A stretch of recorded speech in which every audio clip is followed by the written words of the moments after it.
Hello everyone. तो पिछले video में हमने देख लिया था कि एनबीएफसीज क्या होती है, यानी नॉन बैंकिंग फाइनेंशियल इंस्टीट्यूशंस अपने क्या होते हैं। आज के वीडियो में हम देखेंगे, पहले वापस बता देती हूँ एक बार, एनबीएफसी ओवरव्यू दे देती हूँ। ये बैंक नहीं होते हैं, लेकिन इनका काम क्या होता है, बैंक जैसी सर्विसेज ये भी प्रोवाइड करते हैं, देते हैं, जैसे लोन्स, एडवांसेस, ये सब प्रोवाइड करना, लोगों को क्रेडिट देना यानी लोन की फैसिलिटीज़ देना, या फिर कोई भी डिपॉजिट टेकिंग एनबीएफसी होगी तो वो टाइम डिपॉजिट एक्सेप्ट कर सकती है। ये सारे फंक्शंस होते हैं आपके एनबीएफसीज के। आज हम देखेंगे वीडियो में कि एनबीएफसीज को अलग अलग इंस्टीट्यूशंस रेगुलेट करते हैं। कुछ एनबीएफसीज को आरबीआई रेगुलेट करेगा, कुछ एनबीएफसीज को सेबी रेगुलेट करेगा, और कुछ एनबीएफसीज को इंश्योरेंस वाली संस्था रेगुलेट करेगी। तो देखो, आरबीआई वाली देख लो, याद रख लो कौन कौन सी संस्था है, बाकी तो नाम से ही क्लियर हो जाएगी आपको। शेयर्स के लिए सेबी होगी और वो सारी चीज़ें आपको ऐसे ही क्लियर हो जाएगी। देखो, सबसे पहले देखते हैं आरबीआई किस किस एनबीएफसी को रेगुलेट करता है। इन्वेस्टमेंट और क्रेडिट कंपनी को, इन्वेस्टमेंट और लोन देने वाली कंपनी को रेगुलेट करता है आरबीआई। रेगुलेट करता है यानी इनसे रिलेटेड रूल्स रेगुलेशंस जो भी बनाने हैं वो एनबीएफसी पे आरबीआई ही बनाता है। ऐसी एनबीएफसी पे तो एक प्रकार की एनबीएफसी है, क्या नाम है उसका, इन्वेस्टमेंट और क्रेडिट कंपनी। इन्वेस्टमेंट मतलब इन्वेस्टमेंट के लिए हेल्प करती होगी। क्रेडिट को कंपनी है तो मतलब लोन प्रोवाइड करती होगी। वैसे ये रटने वाला ही टॉपिक है आज का सारा, पर थोड़ा सा समझ के याद रख सके तो अपने कर सकते हैं। कंज्यूमर ड्यूरेबल है, उनके लिए लोन देना। और कोर इन्वेस्टमेंट कंपनीज को भी रेगुलेट आरबीआई ही करता है। कोर इन्वेस्टमेंट कंपनी ऐसी कंपनियां होती है जो लॉन्ग टर्म प्रोजेक्ट या लॉन्ग टर्म इन्वेस्टमेंट करती है, लंबे समय के लिए इन्वेस्टमेंट करती है कंपनीज में। उसके बाद में इंफ्रास्ट्रक्चर फाइनेंस कंपनी है आपकी। इनका क्या काम है, they give loan for infrastructure projects like highway, airport, power plants, इन सब के लिए लोन देती है। इंफ्रास्ट्रक्चर डेब्ट फंड है। उसके बाद ये याद रखना, ये अपने लिए इम्पॉर्टेंट है, आगे के एनपीए वाले टॉपिक में भी इम्पॉर्टेंट रहेगी, सरफाईसी वगैरह में भी। तो एसेट रिकंस्ट्रक्शन कंपनी क्या होती है, ये ऐसी कंपनी। अब देखो, ऐसे मान लो किसी का लोन डिफॉल्ट हो गया कि आदमी लोन नहीं चुका पाया, तो अब उसने कुछ ना कुछ चीज़ें तो गिरवी रखी होगी, चाहे प्रॉपर्टी के कागजात रखे होंगे या फिर कोई और चीज़ गिरवी रखी होगी लोन के बदले में, लोन लेने के बदले में। तो अब वो पैसा नहीं चुका पाया तो उसकी प्रॉपर्टी को क्या कर सकते हैं, बैंक वाले खुद के हाथ में ले सकते हैं या फिर उसको बेच सकते हैं खुद के पास करके। तो ये कंपनी, ये एसेट रिकंस्ट्रक्शन कंपनीज क्या होती है, ये कंपनियां क्या करती है, ये वाले जो डिफ़ॉल्ट हुए हुए लोन्स है इनको खरीदती है। यानी ये कंपनी खरीद लेगी, जिसकी कंपनी थी कोलेट्रल में रखी हुई, ये कागजात थे, उस कंपनी ने डिफ़ॉल्ट कर दिया तो उस कंपनी की ऑनरशिप खुद ले लेगी।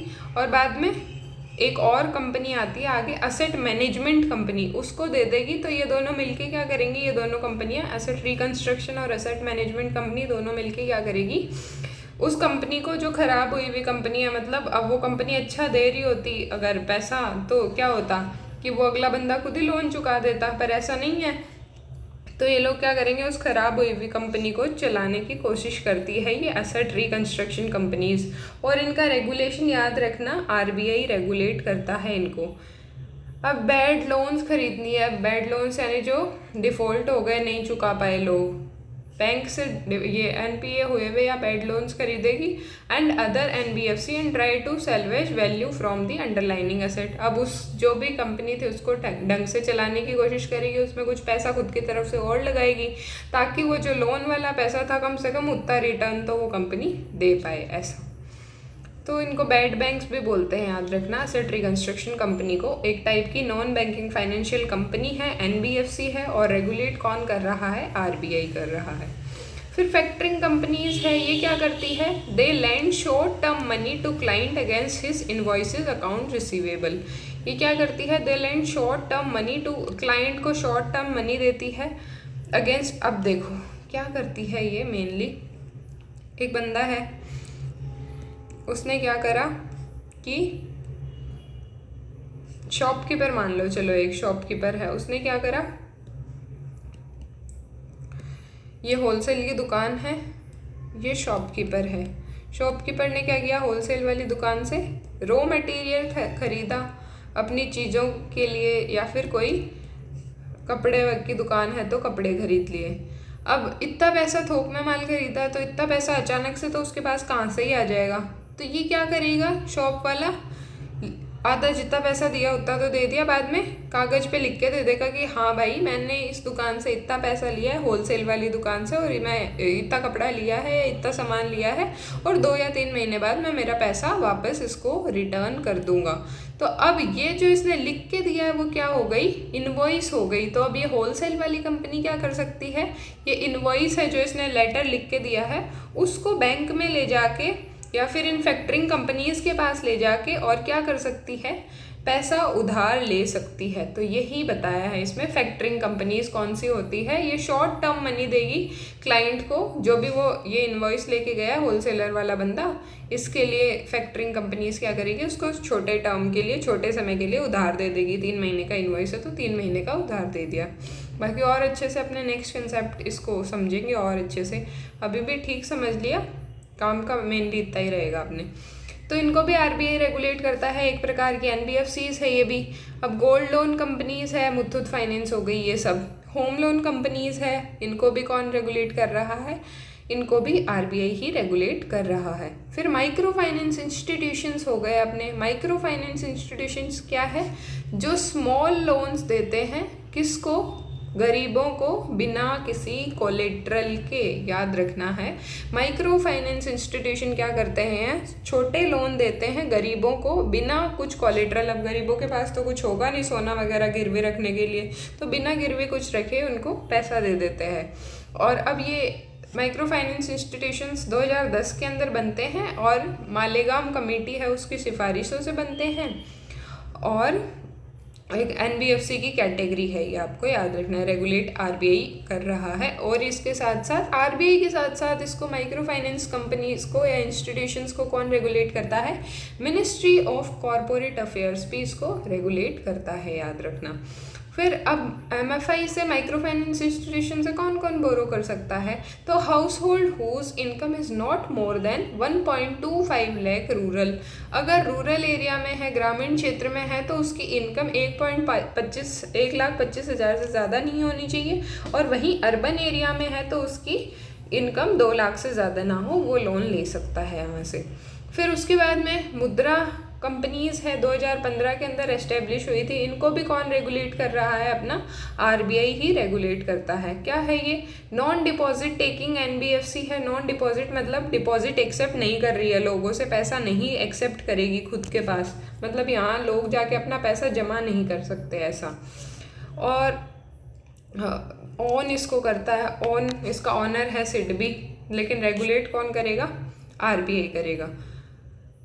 और ये क्या करती है, इनडायरेक्ट लोन्स देती है माइक्रो फाइनेंस एंटरप्राइजेस को। इनडायरेक्ट लोन्स देती है किसको, माइक्रो एंटरप्राइजेस को, छोटे जो लघु उद्योग है, छोटी दुकानों को लोन देती है पीएम मुद्रा योजना के तहत। तो मेनली ये याद रखना कि इसका ऑनर तो सिडबी है, ऊपर अपनों ने पहले ही देख लिया था, SIDBI all India financial institutions में से एक था, और रेगुलेट अल्टीमेटली कौन कर रहा है, मुद्रा को आरबीआई ही कर रहा है।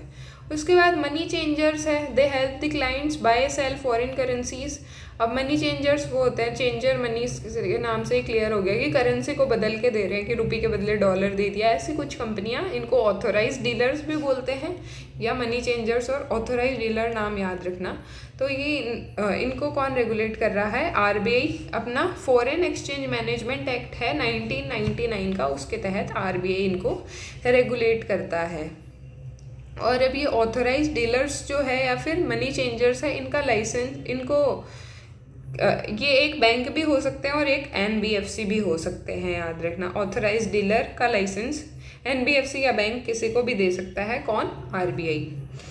अब सेबी क्या है, सिक्योरिटी ये एक्सचेंज बोर्ड ऑफ इंडिया है अपना।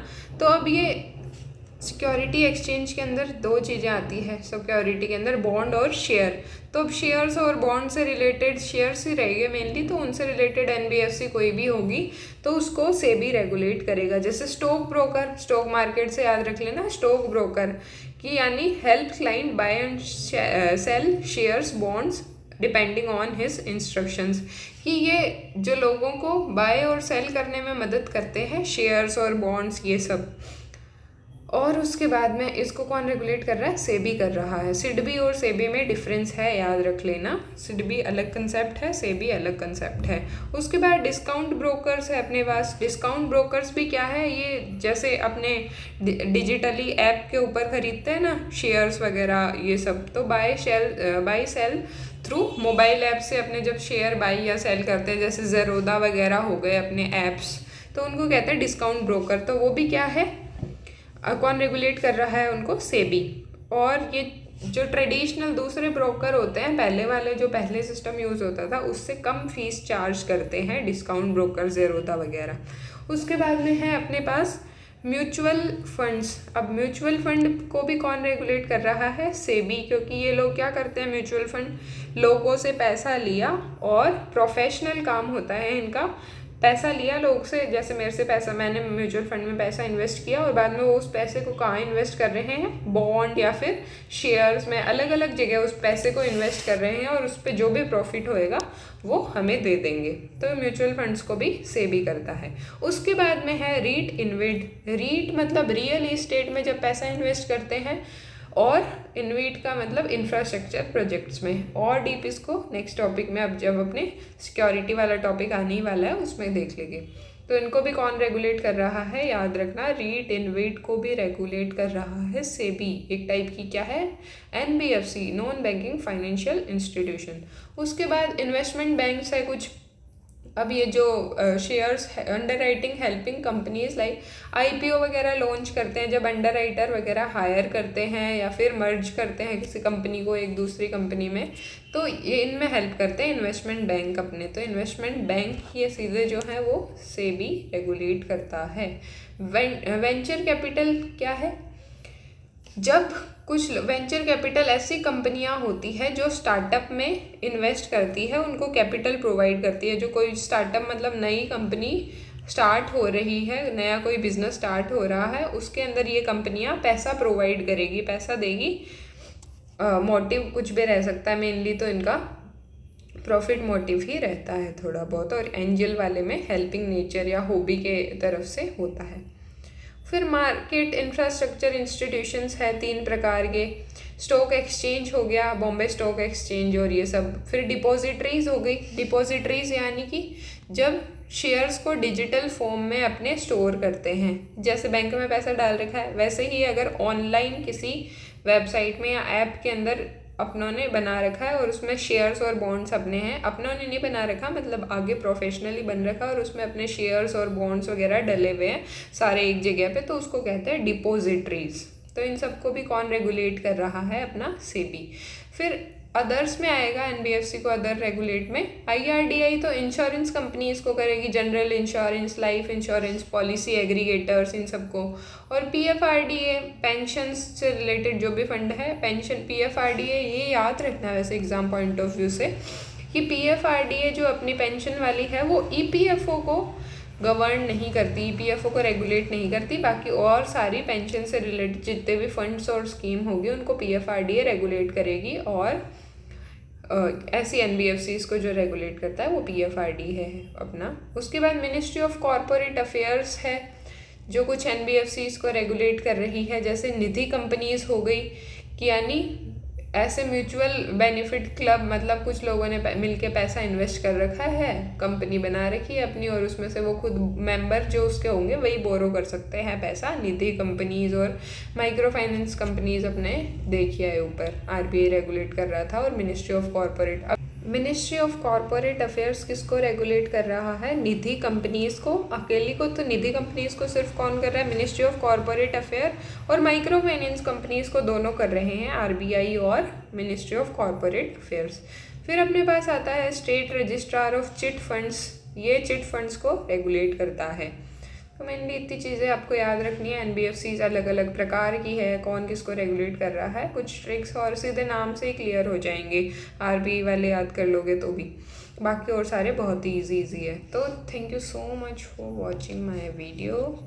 If you like this video then like, share, subscribe to my YouTube channel. Thank you so much for watching my video. Thank you.